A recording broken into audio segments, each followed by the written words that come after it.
सभी को नमस्कार। आज हम ज्येष्ठ मास की सोमवती अमावस के विषय में आप लोगों को बताने जा रहे हैं। हिंदू धर्म में अमावस्या का बहुत बड़ा महत्व होता है और उससे भी अधिक जो सोमवार को अमावस्या होती है उस अमावस्या का बहुत बड़ा महत्व हमारे हिंदू धर्म में माना जाता है। सोमवती अमावस क्या है? जो सोमवार के दिन जो अमावस्या होती है उस अमावस्या को हम सोमवती अमावस्या कहते हैं। इस बार जो ये अमावस आ रही है मई मास के 30 दिनांक को यह अमावस हो रही है। इस दिन व्रत, पूजन और विशेष रूप से जो अपने पितरों का पूजन करते हैं उनको बहुत ही अधिक पुण्य प्राप्त होता है। इस दिन अपने पितरों को तिलांजलि देनी चाहिए और सभी को अपने किसी पवित्र स्थल पर जाकर के पिंडदान अवश्य करवाना चाहिए। मान्यता है कि इस दिन जो सुहागनें होती हैं उनको व्रत भी करना चाहिए। उनके पति की दीर्घायु के लिए उन्हें व्रत अवश्य करना चाहिए। दाम्पत्य जीवन में स्नेह और सद्भाव बढ़ाने के लिए सुहागनें इस व्रत को जरूर करें। इस वर्ष 2022 में कुल 13 अमावस्याएं हो रही हैं, जिनमें केवल 2 ही सोमवती अमावस्या हो रही हैं। साल की पहली जो अमावस सोमवती अमावस आई थी वो 31 जनवरी को हो चुकी है और दूसरी जो यह आ रही है यह मई मास की 30 दिनांक को हो रही है। इस बार जो अमावस है विशेष रूप से ज्येष्ठ मास की अमावस्या को शनि जयंती के रूप में भी मनाया जाता है और सौभाग्य से यह शनि जयंती जो है सोमवार के दिन ही मनाई जाएगी। यह जो संयोग बन रहा है 30 सालों में इस बार इस प्रकार का ऐसा संयोग हमें मिल रहा है कि शनि जयंती जो मनाई जाएगी उसी दिन कुंभ राशि के ही शनि अपनी राशि में होंगे। अर्थात जो शनि है वो अपनी कुंभ राशि में विराजमान है, स्वयं की जो इनकी राशि है उसमें वो विराजमान है। इस दिन आप सभी को वट वृक्ष की पूजा करनी चाहिए, अर्थात जो बरगद का वृक्ष होता है उसकी पूजा जरूर करें। ग्रह नक्षत्रों के अनुसार वृषभ राशि में चल रहे बुध का जो उदय होगा वो भी बहुत ही लाभकारी सिद्ध होगा। इस दिन संपूर्ण दिवस सर्वार्थ सिद्धि योग रहेगा और इन शुभ योग के बीच में आप लोग पवित्र नदियों में जाकर के, गंगा आदि पवित्र जो नदियां हैं उनमें जाकर के स्नान इत्यादि करें और अपना जीवन सफल बनाएं। के भी नज़दीक में जो भी नदी तीर्थ लगता है वो वहाँ पर जाए और स्नान करें। इन तीर्थों में जाकर के इस दिन, क्योंकि अमावस्या भी है, ऊपर से सोमवती अमावस्या और साथ में शनि जयंती की अमावस्या, इसी दिन जो शनि है वो कुंभ राशि में विराजमान है। इसलिए इन दिनों में गंगा आदि तीर्थों में आप स्नान करके अपना जो पुण्य है वह सहस्त्र गुना, हजारों गुना प्राप्त कर सकते हैं।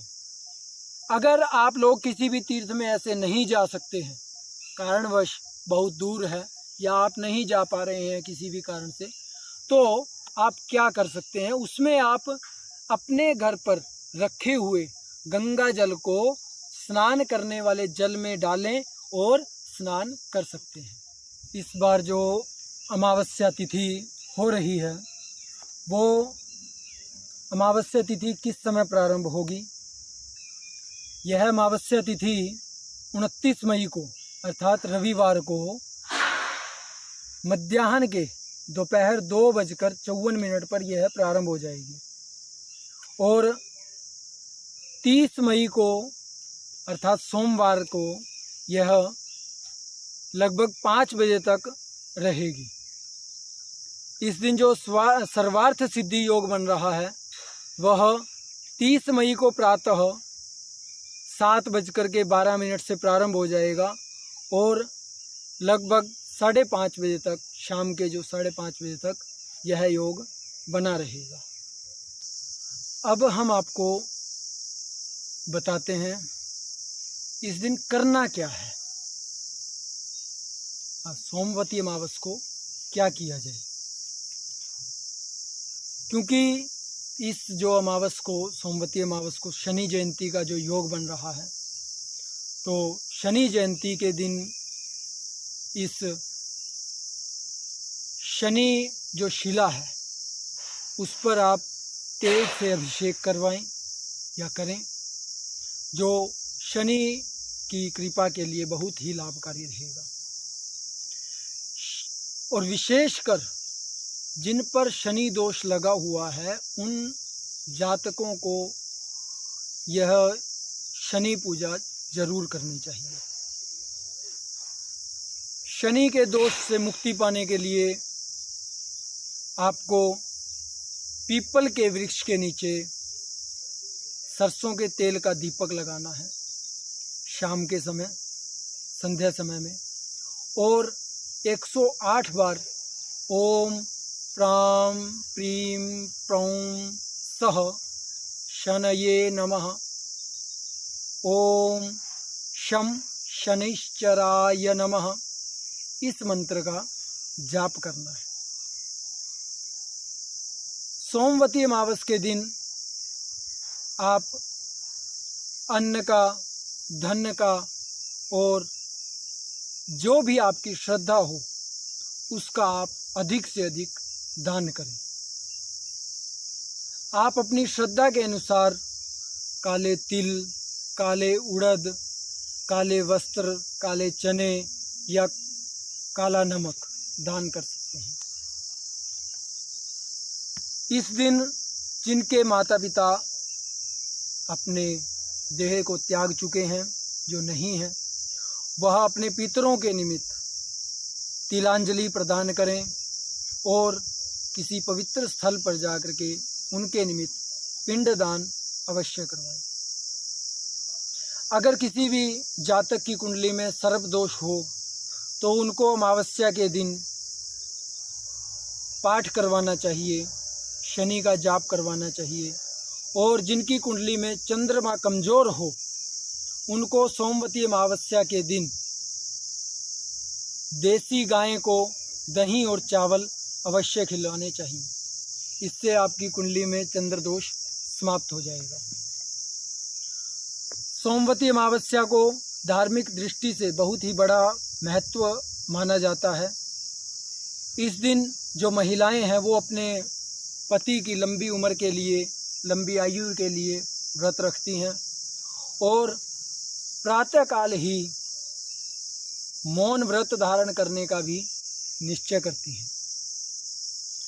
मौन व्रत करने से आपको सहस्त्र, हजारों गो दान करने का फल प्राप्त होता है। कहते हैं कि पीपल का जो मूल भाग होता है उसमें भगवान विष्णु का वास होता है और जो उसका अग्र भाग होता है उसमें भगवान ब्रह्मा का वास होता है और जो उसके तने होते हैं उसमें भगवान शिव का वास माना जाता है। यदि इस दिन पीपल के वृक्ष की पूजा की जाए तो आपको ब्रह्मा, विष्णु और शिव तीनों की पूजा करने का सौभाग्य प्राप्त होता है। अगर आप पीपल की पूजा नहीं कर सकते हैं, तुलसी के वृक्ष की भी आप पूजा कर सकते हैं। इस दिन शिव और पार्वती की पूजा करने का भी बहुत बड़ा महत्व है। अगर आप सोमवती अमावस्या को रुद्राभिषेक करवाते हैं तो आपका बहुत ही अच्छा और किसी भी प्रकार की आपकी मनोकामना है उसको आप पूर्ण कर सकते हैं। इस दिन विशेष रूप से सभी को अपने पितरों के निमित्त पिंडदान और तिलांजलि निश्चित ही रूप से देनी चाहिए। इससे आपके घर में और कार्य में बहुत वृद्धि होती है। वंश की वृद्धि इसी कार्य से के करने से प्राप्त होती है।